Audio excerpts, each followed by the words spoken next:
And for the first time, Red Button technology played a major part in collecting donations for disaster appeals. Online donations for the tsunami reached £44 million. Text messaging raised £1.2 million for Red Nose Day. And £500,000 was raised for the tsunami using the Red Button.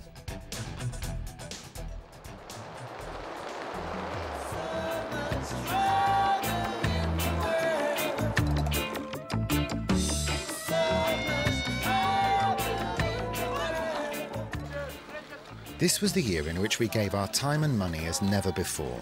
But in the face of over 40 natural disasters in 2005, did the public's attitude to giving change? I think when it's all new, we're all quite happy to start giving, but the more and more it goes on, you tend to start feeling that something different's got to be done about it, and people just can't keep putting their hand in the pocket.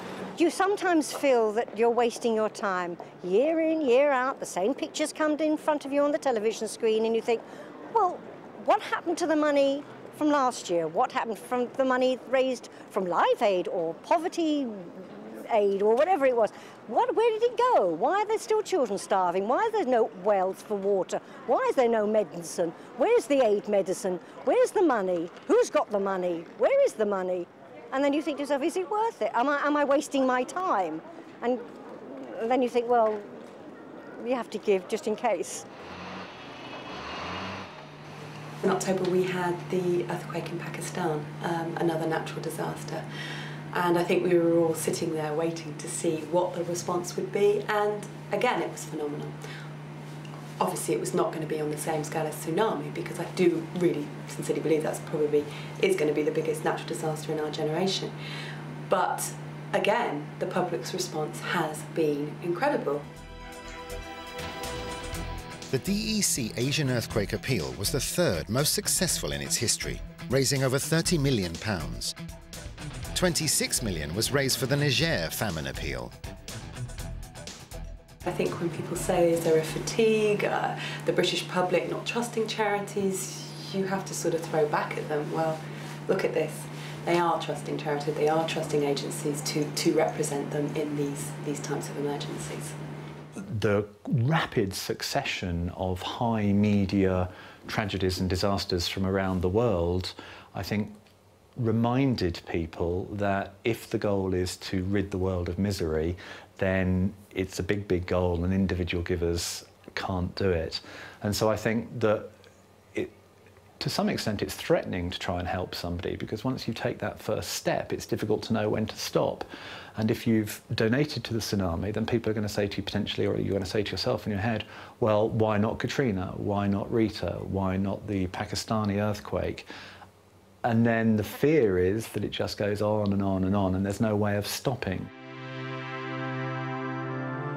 Towards the end of 2005, Stop the Debt became Aid for Trade, and although the latest talks on world trade were seen as disappointing, more and more of us were doing our bit to help. British consumers now spend more than £25 billion a year on ethical products and gifts. That's an increase of 15% on 2004.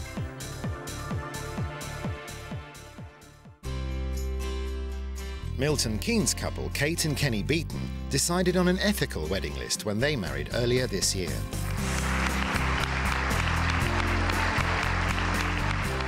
We started planning the wedding. We wanted it to really be a reflection of our personalities and who we are and our values, really. We did need some stuff. We needed, you know, pots and pans and the basic stuff of life, really. So we were aware of the World Vision gift list and the option for people to give as part of the wedding gift list. So we were really interested in bringing that into our sort of choice when it came to putting our wedding list together. It was a water cleaning kit from Andy and Elspeth, and they bought us a spice rack as well. I'm going to cut that out and use it for the photo album. It's really good, isn't it? I know. Who's it? Is that?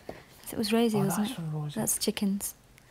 And this one here. 4th chicken. It was really special when we sat there surrounded by various bits and pieces like pans and pots and different things, sheets and vases, to actually then unwrap things like 4 chickens or a family cook set. That was brilliant, the whole kind of contrast of gifts that we were given. The World Vision gifts were really fantastic. Great cards as well, aren't they? I love that card. Yeah, that's good. I like, It's really cute. where's the one I like? Yeah, it's good that one, yeah. Tom gave us loads of stuff too. 5 fruit trees. You know? It wasn't that just from one, Tom? it was 5. And reading the fact that when someone gives a fruit tree, that's actually going to have lasting benefit for someone. That was really cool to think of a gift that's actually ongoing, rather than just something that you know, in the West you unwrap and it gathers dust for years.